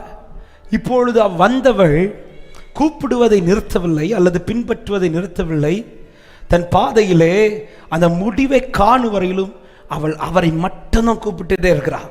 25வது வசனத்திலே அவள் வந்து, ஆண்டவரே, எனக்கு உதவி செய்யும் என்று அவரை பணிந்து கொண்டாள். இங்க 2 காரியம். 1 கூப்பிடுகிறாள், 2 எதிர்பார்க்கிறாள். யாரை கூப்பிடுகிறாள்? இயேசுவோடு கூட இன்னும் சீஷர்கள் இருக்கிறார்கள், மனுஷர்கள் இருக்கிறார்கள். யாரையும் கூப்பிடல, அவள் ஒரே ஒருத்தர் தான் கூப்பிடுறா, இயேசுவை மட்டும்தான் கூப்பிடுறா. இயேசு மட்டும்தான் ஃபாலோ பண்ணிட்டு இருக்கிறார். இப்போ இயேசு பதில் கொடுக்கல, இயேசு நடந்து போயிட்டே இருக்கிறார். அவர் நடந்து போயிட்டு இருக்கிறார், பதில் கொடுக்கலன்னு சொல்லிட்டு அவள் எந்த மனுஷனிடத்திலும் தன் முகத்தை திருப்பவில்லை, அவள் எந்த சீஷனிடத்திலும் தன் முகத்தை திருப்பவில்லை. அவள் இன்னும் இயேசுவை தான் நோக்கி பார்த்து கொண்டிருக்கிறாள். அவள் கூப்பிட்டு கூப்பிட்டு கூப்பிட்டு கடைசியில் அவள் என்ன செய்கிறார் என்றால், அவருடைய பாதத்தில் வந்து பணிகிறாள். இது எதை காட்டுகிறது? எனக்கு உங்களை விட்டா வேற யாரும் கிடையாது ஆண்டவரே. இயேசுவின் நாமத்தில் தைரியமா சொல்றேன், எவன் தன் பாதையில் அவர் பாதத்தை சார்ந்து கொள்ளுகிறானோ அவனுடைய முடிவு மகிமையா இருக்கும். ஹல்லேலூயா. எவன் தன் பாதையில் அவர் பாதத்தை சார்ந்து கொள்ளுகிறானோ அந்த பாதையின் முடிவு மகிமையா இருக்கும். இவள் ஆரம்பத்தில் கூப்பிட்டவள் 2வது செய்த பிரதானமான காரியம் பாதத்தில் பிடிச்சிட்டாங்க. பாதத்தை பிடிச்சு ஒன்னே சொல்லிட்டா, எனக்கு உங்களை விட்டா யாரும் கிடையாது. எனக்கு அவர் செய்யறது வர நான் அவரை மட்டும்தான் கூப்பிடுவேன். எனக்கு அவர் செஞ்சு முடிக்கிறது வர அவரிடத்துல மட்டும்தான் எதிர்பார்ப்பேன். இப்படி சொல்லுகிறவர்கள் 2 கரத்தை உயர்த்தி ஆமென் என்று சொல்லுங்க பார்க்கலாம். இப்படி அவர் பாதத்தில் அமர்ந்திருக்கிற தேவ பிள்ளையே, இயேசுவின் நாமத்தில் சொல்லுகிறேன், நீங்கள் அமர்ந்திருப்பது வீணல்ல. நிச்சயமாய் உங்களுக்கு இறங்குகிற கர்த்தருடைய இரக்கம் நிச்சயமாய் வெளிப்படும். ஹல்லேலூயா. அவரை கூப்பிடுகிறதிலும் அவரை எதிர்பார்க்கிறதிலும் அவள் உறுதியா இருந்ததும் இயேசுவால செய்யாம இருக்க முடியல. அந்த பாதையின் முடிவு, அந்த பாதைக்கு ஒரு முற்றுப்புள்ளி வைக்க தொடங்கிட்டார். அவள் இதுவரை கூப்பிட்டது போதும், அவர் இதுவரை அலைந்தது போதும், அவள் இதுவரை இந்த பாதையில் சந்தித்த பிரச்சனைகள் போதும் என்று சொல்லி அவள் பாதத்தில் உட்கார்ந்ததோ எல்லாவற்றிற்கும் கர்த்தர் அதில் ஒரு முற்றுப்புள்ளி வைத்தார். இயேசுவின் நாமத்தில் இந்த வார்த்தை அன்பாய் சொல்லுகிறேன். இந்த நான் நடக்கிற பாதையில் நான் ஒன்றே தான் செய்து கொண்டே இருக்கணும், அவரை நோக்கி பார்க்கணும், அவரிடத்தில் மட்டும் எதிர்பார்க்கணும். அதற்கு செய்ய வேண்டிய ஒரே வழி, அவர் பாதத்தை தஞ்சமாய் பற்றி கொள்ளுங்கள். ஆமென். ஹல்லேலூயா. மரியாளுக்கும் கவலைகள் இருந்தது, மார்த்தாளுக்கும் கவலைகள் இருந்தது. 2 பேரும் ஒரே வீட்டில் தான் இருக்கிறாங்க. 2 பேருக்கும் ஒரே கவலைகள் தான். ஆனால் வேதம் சொல்லுகிறது, மார்த்தாலும் அநேக காரியங்களை குறித்து கவலைப்பட்டு கொண்டிருந்தாள். வீட்டுக்குள்ள அழைச்சது மார்த்தாள் தான், வீட்டுக்குள்ள மீட்டிங் அரேஞ்ச் பண்ணது மார்த்தாள் தான், இயேசுவை வீட்டுக்குள்ள கொண்டு வந்தது மார்த்தாள் தான். அந்த இடத்துல எல்லாம் மரியாள் இல்லை. ஹல்லேலூயா. அந்த இடத்துல மரியாள் இருந்ததாய் சொல்லப்படவில்லை. மார்த்தாள் தான் வெளியில நின்று இயேசு வருந்தி அழைக்கிறாள், வீட்டுக்குள்ள கூட்டிட்டு வரா, வீட்டுக்குள்ள மீட்டிங் அரேஞ்ச் பண்றா, வீட்டுக்குள்ள இயேசு உட்கார வைக்கிறா, எல்லாம் ரெடி பண்றது மார்த்தாள். ஆனால் மார்த்தாளுடைய கவலைகள் மாறல, மார்த்தாளுடைய வேதனை மாறல, மார்த்தாளுடைய சூழ்நிலை மாறல. அதே வீட்டில் மரியாள் இருக்கிற, மரியாள் வெளியில போய் கூப்பிடல, உண்மைதான். மரியாள் எதையுமே அரேஞ்ச் பண்ணல, உண்மைதான். ஆனால் இயேசு உள்ள வந்தது ஒரு காரியத்தை செஞ்சுட்டா, பாதத்தில் போய் உட்கார்ந்துட்டா. ஆமென். எந்த கவலையில் இருந்தாலும் நான் இயேசுவின் பாதத்தில் இருப்பேனே, ஆனால் என் கவலைகள் மறக்கப்படும். ஆமென். நான் இயேசுவின் பாதத்தில் இல்லை என்றால் சின்ன கவலையானாலும் எனக்கு அது பெருசா இருக்கும். என் பாதையில் என்னால் கவலை இல்லாமல் ஓடணும்னு விரும்புறீங்களா? ஒன்னே ஒன்று செஞ்சுங்க, பாதத்தில் உட்கார்ந்துருங்க. என் ஆண்டவருடைய பாதத்தை நான் எவ்வளோ இறுக பிடிக்கிறேனோ அது என் பாதையை மகிமையாய் மாற்றிக்கொண்டே இருக்கும். இன்னும் சொல்றேன், நீங்க கிரியை செய்ய தேவை கிடையாது. உங்களுக்காய் பேசுகிற ஒருவரை உங்கள் கண்கள் காணும். உங்களுக்காய் இறங்கி வருகிற ஒருவரை உங்கள் கண்கள் காணும். மார்த்தாள் பேசினதும் மரியாள் ஏதாவது வார்த்தை பேசினாங்களா? மரியாளை குத்தி குத்தி பேசுறாங்க, மரியாள் ஏதாவது பேசினாங்க. ஆனால் ஒருத்தர் பேச துவங்கினார். நான் என் பாதையில் அவர் பாதத்தில் இருப்பதை சரியாய் தெரிந்தெடுப்பேனே, ஆனால் எனக்கு முன்னாடி வரக்கூடிய கேள்விகளுக்கு என் அப்பா பதில் கொடுப்பார். எத்தனை பேர் விசுவாசிக்கிறீங்க? ஆமா. இன்னைக்கு நமக்கு நிறைய கேள்விகளுக்கு பதில் இல்லைல்ல. மனுஷன் நம்ம முன்னாடி வைக்கிற கேள்விகளுக்கு பதில் இல்லைல்ல. ஏன் கேள்வி வைக்கிறான்? நம்ம பாதை அப்படிதான் இருக்குது, நம்முடைய சூழ்நிலை அப்படிதான் இருக்குது. ஆனா கேட்கிற கேள்விக்கு பதில் இல்லை. பதில் இல்லைன்னு கலங்காதீங்க, பாதத்தில் உட்காருங்க. பதில் கொடுக்கிற பரலோக தேவன் உங்களுக்கு இறங்கி பதில் கொடுப்பார். ஆமென். அதுதான் ஆராதனை நேரத்தில் சொன்ன வார்த்தை. நான் உனக்காக நான் எதிரியை எதிரிட்டு உனக்கு நான் சகாயம் பண்ணுவேன். என் பாதையில் அவர் பாதத்தை நான் தஞ்சமாய் பற்றி கொள்வதுதான் என் வாழ்க்கையிலே பலனாய் மாறிக்கொண்டே இருக்கும். ஹல்லேலூயா. யார் பாதத்தை அதிகமாக பிடிக்கிறாங்க? இந்த ஸ்திரீயை பாருங்க. சீஷர்கள் யாரையுமே பார்க்கல. அவர் பேசுகிற வார்த்தையில உண்மையிலே ரொம்ப கொஞ்சம் ஹாஷாக இருந்த மாதிரி தான் இருக்கும் இல்லை? ஆண்டவர் சொல்கிற வார்த்தையில் அப்பத்தை எடுத்து நாய்களுக்கு இப்படியெல்லாம் ஒரு பாஸ்டர் உங்கள்கிட்ட சொன்ன நீங்கள் என்ன செய்வீங்க? அப்படி எங்களை பிச்சையே நாய்க்கே போட்டுருவீங்க. அங்க பேசுகிற வார்த்தையெல்லாம் ஆண்டவர் என்ன வேணாலும் சொல்லுங்க, ஆண்டவரே என்ன நாயின்னு சொல்லுங்க, பன்னின்னு சொல்லுங்க, என்ன வேணாலும் சொல்லுங்க, எனக்கு உங்களை விட்டா வேற வழி இல்லை ஆண்டவரே. எனக்கு நீங்க தான் இந்த பாதையின் முடிவே, எனக்கு நீங்க தான் எல்லாமே ஆண்டவரே. நீங்க சிந்த விடுற அந்த கொஞ்சம் இருக்கு, அது போதும் எனக்கு. ஆண்டவர் சொல்றேன், விசுவாசத்தை பாருங்கப்பா. ஹல்லேலூயா. விசுவாசத்தை பாருங்க. ஆமென். சீஷர்கள் ரெக்கமெண்ட் பண்ணி கிடைக்காத மகிமை பாதத்தில் அமர்ந்த போது கிடைத்தது. ஆமென். நம்ம பல பேர்கிட்ட ரெக்கமெண்ட் பண்றதுக்கு ஜெப குறிப்பு எழுதி விடுறோம், ஆனா நம்ம பாதத்தில் உட்கார நீங்க பலருக்கு ரெக்கமெண்ட் எழுதி கொடுத்தீங்கல்ல, ரெக்கமெண்ட் பண்ணுங்கன்னு. ஏன் இன்னைக்கு பதில் வரலன்னா நம்ம பாதத்தில் உட்காரல. நீங்க பாதத்தில் உட்கார்ந்து பாருங்க, அவங்க ரெக்கமெண்ட் பண்ண தேவையே கிடையாது. பரலோக தகப்பன் உங்களுக்காக இறங்கி கிரியை செய்வான். ஹல்லேலூயா, ஹல்லேலூயா. பாதத்தை பிடித்து கொள்ளுங்க. அப்பா பாதத்தை பிடிச்ச ஒருத்தரையும் இதுவரை வெட்கப்பட்டு போக அப்பா விடல.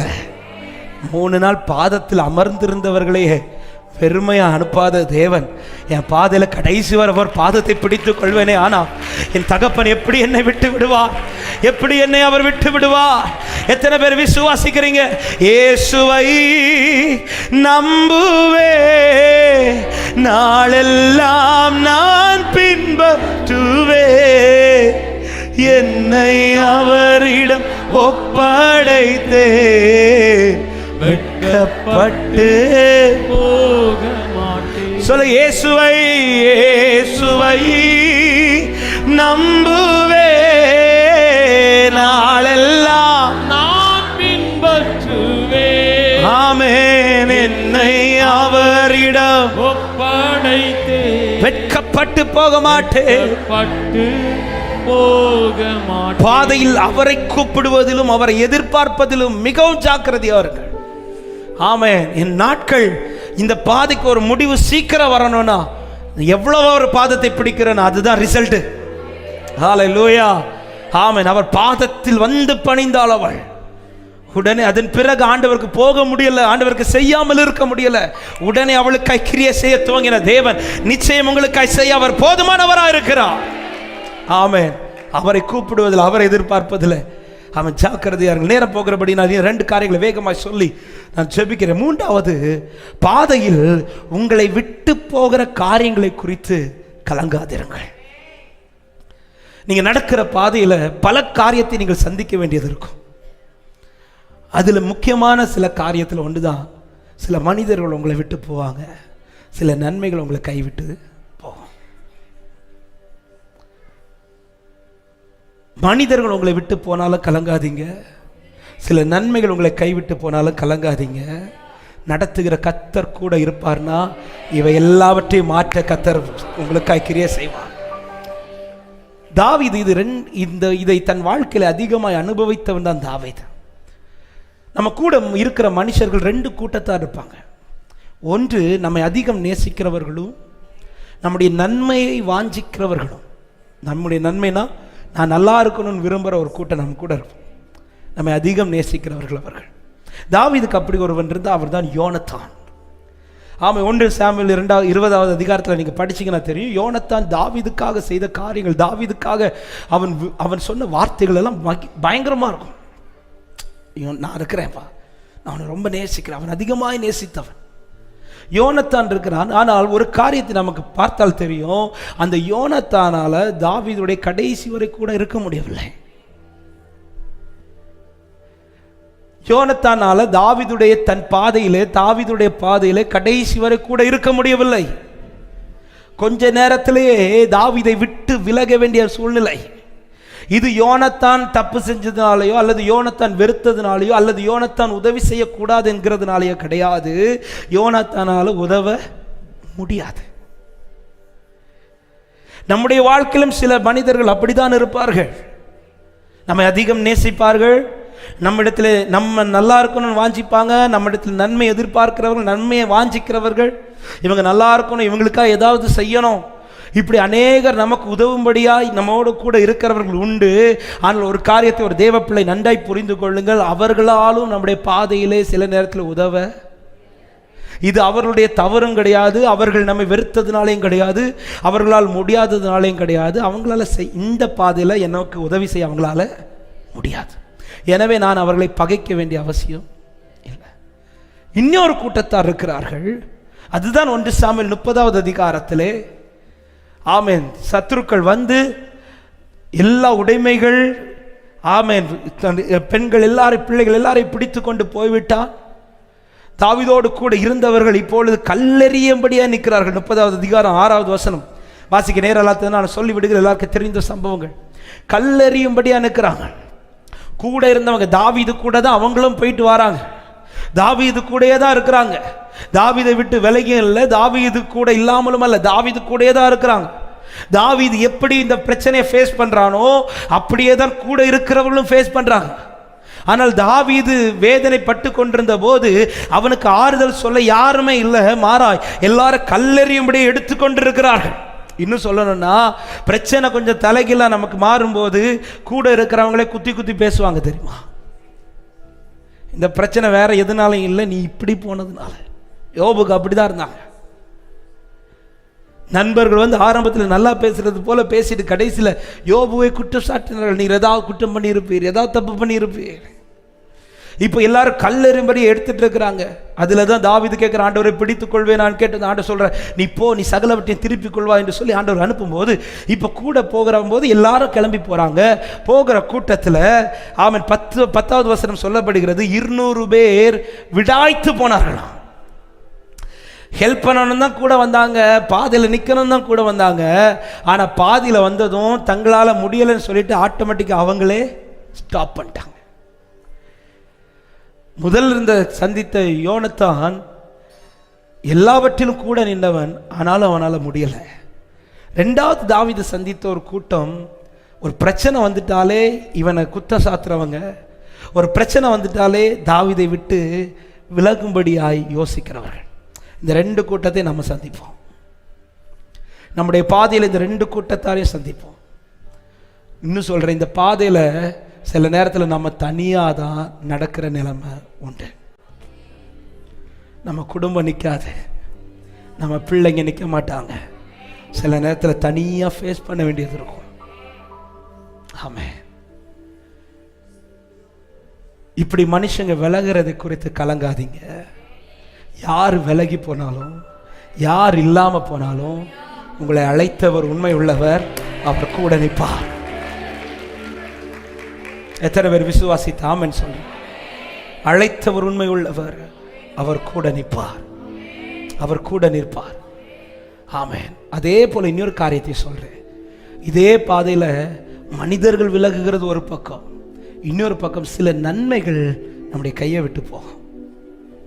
நம்மளே சொல்லுவோம், இல்லை இப்போல்லாம் நான் அப்படி இருந்திருந்தேன்னா இந்த நன்மை எனக்கு நடந்திருக்கும், இப்போல்லாம் நான் இப்படி இருந்திருந்தேன்னா எனக்கு இந்த நன்மை வாய்க்கப்பட்டிருக்கும். சில நேரத்தில் ஏசேக்கு கைவிட்டு போகிறது போல இருக்கும், சித்னா கைவிட்டு போகிறது போல இருக்கும். இந்த பாதை நாம் தெரிந்து கொண்டதில் அவர் அனுமதித்த பாதை. அவர் அனுமதிக்கிற பாதையில் நன்மையும் கிருபை என்னை தொடரும் என்று பார்த்தால் சில நேரத்தில் நன்மை என்னை விட்டு கைவிட்டு போகிறது போல இருக்கும். இந்த காலை நேரத்தில் இந்த வார்த்தையை கேட்டுக்கொண்டிருக்கிற அன்பு தேவ பிள்ளையே, மனிதர்கள் விட்டு விலகுகிறதை குறித்து கலங்காதீங்க, நன்மை உங்கள் கைவிட்டு போகிறதை குறித்து கலங்காதீங்க. எத்தனை இழப்புகளை நீங்கள் சந்திக்கிறீர்களோ இதன் முடிவில் கர்த்தர் அதை எப்படி தருவார் தெரியுமா? உன்னுடைய முந்தின சீரை பார்க்கிலும் உன்னுடைய பிந்தின சீர் இரட்டிப்பா இருக்கும்படி எத்தனை பேர் விசுவாசித்து ஆண்டவருக்கு மகிமை செலுத்துறீங்க? ஹalleluya. எவைகளை இழந்தேனோ, எவைகளை சந்தித்தேனோ அவைகளுக்கு மாறாய் ஜீசஸ். ஹalleluya. இந்த காலையில் அந்த வார்த்தை தான் என்னை ரொம்ப பலப்படுத்தினது. ஆமாம், அநேக முறை நம்ம படித்திருக்கிறோம் யோபின் புஸ்தகத்தை. யோபின் புஸ்தகம் 42வது அதிகாரம் அந்த ஒரு வசனத்தை வாசியுங்கள். யோபின் புஸ்தகம் 42வது அதிகாரம் 10வது வசனம். யோபு தன் சிநேகிதருக்காக வேண்டுதல் செய்த போது கர்த்தர் அவர் சிறையிருப்பை மாற்றினார். இந்த அடுத்த வார்த்தை நல்ல யோபுக்கு முன்னிருந்த எல்லாவற்றை பார்க்கலாம் ரெண்டத்தனையாய். போதும், முன்னிருந்த எல்லாவற்றை மனைவியை தவிர, அதையும் சொல்லிடணும்ல. முன்னிருந்த எல்லாவற்றை பார்க்கலாம். அதாவது தேவன் அனுமதித்த பாதையில் அவன் தப்பு செஞ்சதுனால இதெல்லாம் இழக்கல. அவன் இப்பொழுது இழந்திருக்கிற ஒவ்வொரு நன்மையும் அவன் தப்பு செஞ்சதுனால இழக்கல, தேவனுக்காய் நின்னதுனால இழந்தான். தேவனுக்காய் நான் தேவனை சார்ந்து நிற்கும் போது சில இழப்புகள் என் வாழ்க்கையில கர்த்தர் அனுமதிக்கிறார் என்றால், இயேசுவின் நாமத்தில் இந்த காலை நேரத்தில் தீர்க்க தரிசனத்தோடு சொல்லுகிறேன், உங்களுடைய முந்தின நிலையை பார்க்கிலும் உங்களுடைய பிந்தின நிலையில கர்த்தர் இரட்டிப்பாய் தருவார். விசுவாசிக்கிறவங்க நல்ல கரங்களை தட்டி தேவனுக்கு மகிமை செலுத்துக பார்க்கலாம். ஹalleluya, ஹalleluya. என் முந்தின நிலையை பார்க்கலாம் என்னுடைய பிந்தின நிலை. இந்த வார்த்தை ஆமென் என்னை காலையில் படிக்கும்போது என் ஆவிலே சந்தோஷத்தோட ஆமென் இதை படித்ததும் ஆண்டவர்கிட்ட சொன்ன வார்த்தை இதுதான். சில இழப்புகளை சந்திக்க வச்சதுக்காக, எத்தனை பேர் சொல்ல முடியும்? சில இழப்புகளை சந்திக்க வச்சதுக்காக ஆமாம், அவங்களுக்கு நன்மை நடந்துச்சு, ஆனால் எனக்கு கையெட்டுறது போல வந்துச்சு, காணாம போயிட்டு, அதுக்காக ஏன்னா அதை விட மகிமையா கர்த்தர் எனக்கு செய்ய போறா, அதை விட மேன்மையா கர்த்தர் எனக்கு செய்ய போறா. கர்த்தர் அனுமதித்த பாதைகளுக்காய் ஸ்தோத்திரம் என்று சொல்லுகிறவர்கள், அனுமதித்ததெல்லாம் நன்மைக்காக, நடத்திடும் பாதைகளும் நன்மைக்காக, ஓ அனுமதித்ததெல்லாம் நன்மைக்காக, சொல்லுங்க, நடத்திடும் பாதைகளும் நன்மைக்காக, அதினதின் காலத்தில் நேர்த்தியாய் செம்மையாய் எனக்கானையாவும் செய்து முடிப்பே. அதினதின் காலத்தில் நேர்த்தியாய் செவ்வையாய் எனக்கானையாவும் செய்து முடிப்பே. உங்க கைகள் குறுகவில்லை, உம்மால் கூடாதது எதுவும் இல்லை. ஆமென். உங்க கைகள் குறுகவில்லை இயேசுவே, எதுவும் இல்லை. உம்மால் கூடாதது எதுவும் இல்லை. சொல்லுங்க, இயேசுவால் கூடாதது எதுவும் இல்லை. அவர் அறியாமல் ஒன்றும் நீங்கள் இழக்கவில்லை.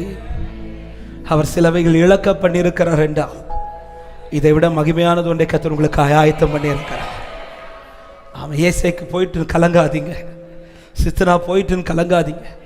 இது முடிவு அல்ல, இனியொரு முடிவு இருக்கு. என்ன முடிவு தெரியுமா?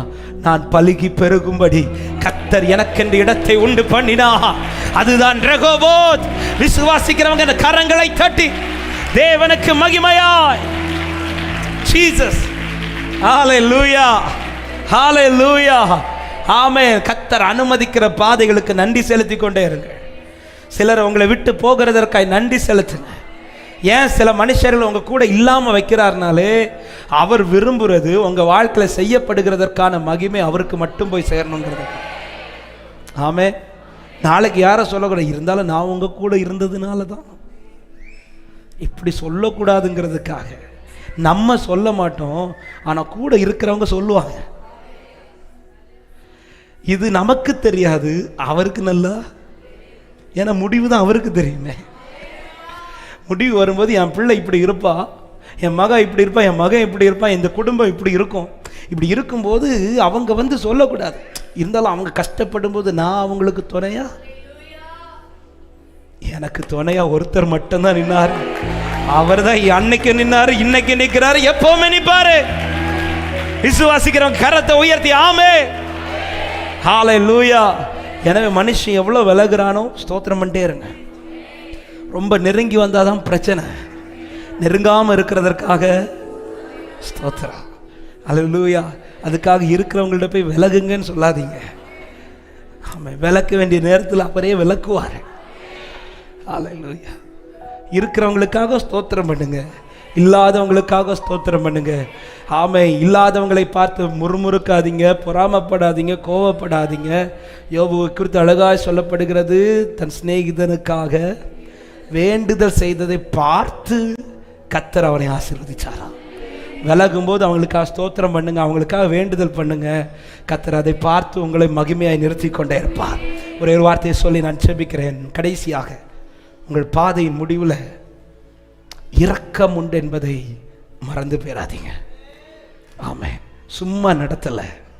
வேதம் சொல்லுகிறது, ஏசாயா 54வது அதிகாரம் 7வது வசனம், இமைப்பொழுது உன்னை கைவிட்டேன், ஆனாலும் உருக்கமான இரக்கங்களால் உன்னை சேர்த்துக் கொள்வேன். கரங்களை உயர்த்தி ஆமென் சொல்லுங்க பார்க்கலாம். சோதனை அனுமதிச்சுட்டு, அவன் இந்த பாதையை அனுமதிச்சுட்டு என்னை விட்டுட்டு போயிட மாட்டார். சில நேரத்தில் கைவிடுகிறது போல இருக்கும், சில நேரத்தில் என்னை விட்டுட்டாரோன்னு போன தோணும். அதான் ஆண்டவர் சொல்லுகிறார், இமைப்பொழுதில் உன்னை கைவிட்டது உண்மைதான், ஆனாலும் இது அல்ல முடிவு, உருக்கமான இரக்கங்களால் உன்னை சேர்த்துக் கொள்வேன். இந்த வார்த்தை இந்த காலையில் படிக்கும்போது என்னை ரொம்ப ஆச்சரியப்படுத்தினது. இமைப்பொழுதுனா ஒருக்க அப்படி கண்ணை மூடிட்டு அவ்வளோதான் என்னை கைவிட்டார். ஆனால் அதுக்கு அவர் பாராட்டுறது இரக்கம் அல்ல, இரக்கங்கள். இரக்கம் அல்ல. இமைப்பொழுதில் உன்னை கைவிட்டேன், ஆனாலும் உருக்கமான இரக்கத்தால் உன்னை சேர்த்து முடிச்சிருக்க வேண்டியதா. அதில் அவர் எப்படி காட்டுறாருன்னா, ஆண்டவர் இரக்கங்களை காட்டுறார். அவருடைய கோபமோ ஒரு நிமிஷம், அவர் தயவோ நீடிய பொறுமை. ஆமென். இயேசுவின் நாமத்தில் இந்த வார்த்தை சொல்லும் போதே பாதையில் எவ்வளோ உங்களுக்கு எவ்வளோ இந்த பாதை கடினமாகுதோ அதற்கு அதிகமான இரக்கத்தை இதன் முடிவிலே கர்த்தர் விளங்க பண்ணுவார். ஆமென். அது எங்கே பிரதிபலிக்கும் என்றால், அதுதான் 13வது வசனத்தில் சொல்லப்படுகிறது, உன் பிள்ளைகள் எல்லாரும் கர்த்தரால் போதிக்கப்பட்டிருப்பார்கள், உன் பிள்ளைகளுடைய சமாதானம். விசுவாசிக்கிறவங்க கரத்தை உயர்த்தி ஆமென் சொல்லுங்க பார்க்கலாம். இப்போ முடிவை சொல்றேன், முடிவு ஒன்று தான். ஆமாம், இந்த பாதையின் முடிவு இதுதான். ஆமாம், இன்றைக்கு இருக்கிறது அல்ல, அவருடைய இரக்கங்களால் அவர் என்னை மறுபடியும் சேர்த்து கொள்வார். இதனால் உண்டாகிற ஆசீர்வாதம், என் பிள்ளைகளுடைய சமாதானம் பெரிதாயிருக்கும் என்று விசுவாசிக்கிறவங்க நல்ல கரங்களை தட்டி ஆண்டவருக்கு மகிமை. ஹல்லேலூயா. என் பிள்ளைகளுடைய சமாதானம் பெரிதா இருக்கும். உங்க பிள்ளை நாளைக்கு சமாதானமா இருக்கிறதற்காக இன்னைக்கு உங்களை கொஞ்சம் சமாதானம் இல்லாம நடத்துறாரு. உங்க பிள்ளைங்க நாளைக்கு சமாதானமா இருக்கிறதுக்காக இன்னைக்கு கொஞ்சம் உங்களை அழுகிற பாதையில நடத்துறாரு. உங்க பிள்ளைங்க நாளைக்கு சமாதானமா இருக்கும்படியாக இன்னைக்கு கொஞ்சம் உங்களை அலைய விடுறது போல நடத்துறாரு. இவைகள் தீமைக்கல்ல. அடிக்கடி சொல்லுகிற வார்த்தை, அவர் என் தலைமுறைகளை பார்த்து இன்றைக்கு என்னை நடத்தி கொண்டிருக்கிறார். விசுவாசிக்கிறவங்க, அவர் என் தலைமுறைகளை பார்த்து இன்றைக்கு என்னை நடத்தி கொண்டிருக்கிறார். ஹல்லேலூயா. எத்தனை பெற்றோர் வாஞ்சிக்கிறீங்க, என் தலைமுறை நல்லா இருக்கணும், என் தலைமுறை சமாதானமா இருக்கும். அப்பா ஆண்டவர் சொல்ற, அப்ப நீ இதுல நடன்றார். நீங்க இதுல நடங்க. தாவீதுக்கு ஒரே ஒரு சந்தோஷம். ஆண்டவர் சொல்லிட்டார், எப்போ பிள்ளை தப்பு பண்ண அடிப்பேன், ஆனாலும் கிருபை நான் விளக்க மாட்டேன். இந்த வார்த்தை கேட்டதும் தாவீது, இது போதும் ஆண்டவரே, இது போதும். ஏன்னா நான் என்ன நீங்கள் ஓட வச்சிங்க, என்ன அலைய வச்சிங்க, ஆமாம் என்ன ரொம்ப ஆமாம் அங்கிங்குமா போக வச்சிங்க. ஆனால் என் பிள்ளைங்க நல்லா இருப்பாங்கண்ணா, நான் எவ்வளோ ஓடினாலும் பரவாயில்ல ஆண்டவரே, நான் எவ்வளோ நடந்தாலும் பரவாயில்லப்பா, இதோடைய பலன் இதோடைய பிரதிபலன் என் பிள்ளைகளுடைய வாழ்க்கையில காணப்படுவீரானா, எனக்கு அது போதும். விசுவாசிக்கிறவங்க நல்ல கரங்களை தட்டி ஹல்லேலூயா ஹல்லேலூயா ஹல்லேலூயா. உன் பிள்ளைகளுடைய சமாதானம் பெரிதா இருக்கும். ஆமென். அடிக்கடி சொல்ற வார்த்தை எனக்கு யோபின் சம்பவம் தான். ஆமென். யோபை இரட்டிப்பாய் ஆசீர்வதித்து வேதம் சொல்லுகிறது, அவன் தன் 4 தலைமுறைகளை கண்டு பூரண வயதுள்ளவனாய் மரித்தானா. ஆமென். அந்த 4 தலைமுறையில் யோபுக்கு வந்தது போல ஒரு சோதனை வர கர்த்தர் விடலை. ஏன்னா யோபு நடந்துட்டான், யோபு இதை சந்திச்சிட்டான். ஆமாம், யோபு இதை பார்த்துட்டான், யோபு இதை ஜெயிச்சிட்டான், யோபு இதில் நின்றுட்டான். இதனுடைய பலனை தலைமுறைகளை நான் காண பண்ணுவேன். ஆமாம், இந்த வார்த்தையை பல முறை தலைமுறைகளை குறித்து கர்த்தர் இந்த இடத்துல பேசியிருந்தாலும் இன்றைக்கு மறுபடியும் உறுதிப்படுத்தி பேசுகிறார். நீங்கள் நடந்து வருகிற ஒரு பாதையும் வீண் கிடையாது. நாளை உன் தலைமுறை சமாதானமாயிருக்கும். விசுவாசிக்கிறவங்க நல்ல கைகளை தட்டி ஆமென். அப்படியே தேவ சமூகத்தில் எழுப்பி நிற்கலாமா? கண்களை மூடி தலைகளை தாழ்த்தி எல்லாரும் தேவ சமூகத்தில் எழுப்பி நின்று, சும்மா அவர் நடத்தல, என் தேவன் வெறுமையா அவங்கள நடத்தல. இன்னைக்கு உங்களை கரம் பிடிச்சு தாங்கிறது ஒரே காரியத்துக்காக. இது முடிவு கிடையாது. பல நேரத்தில் தப்பு கணக்கு போட்டுரும் ஆண்டவரை, இது இப்படிதான் ஆண்டவர் என்ன நடத்த போறார். இல்ல, இப்படி நடத்துறதுக்கு அவர் இவ்வளவு நாள் பாதுகாக்க வேண்டிய அவசியம் இல்லையே. எல்லாரும் கண்களை மூடி ஒரு 5 நிமிடங்கள் மாத்திரம் ஜெபித்து முடிக்க போகிறோம். ஹல்லேலூயா. பேசப்பட்ட வார்த்தைகள் அப்படியே கண்ணு முன்னாடி கொண்டு ஆண்டவர் சொன்ன வார்த்தை இதுதான், உன் பாதையின் பாதியில முடிவு எழுதிராத, உன் பாதையின் பாதியில முடிவு எழுதிராத. அவன் முடிவு பரலோகத்திலிருந்து தான் வரணும். நீங்க சொல்றதும் கிடையாது, உங்களை சுத்தி இருக்கிறவங்க சொல்றதும் கிடையாது, உங்களுக்கு எதிராக எழும்பினவன் சொல்றதும் கிடையாது. உங்களை துவங்க பண்ணினவர் பரலோகத்தில் இருக்கிறார். அவர் தான் முடிவை எழுதுவார். அவர் ஆல்ரெடி எழுதி வைத்திருக்கிறார். அவர் குறித்திருக்கிறதா நடக்க போகிறது.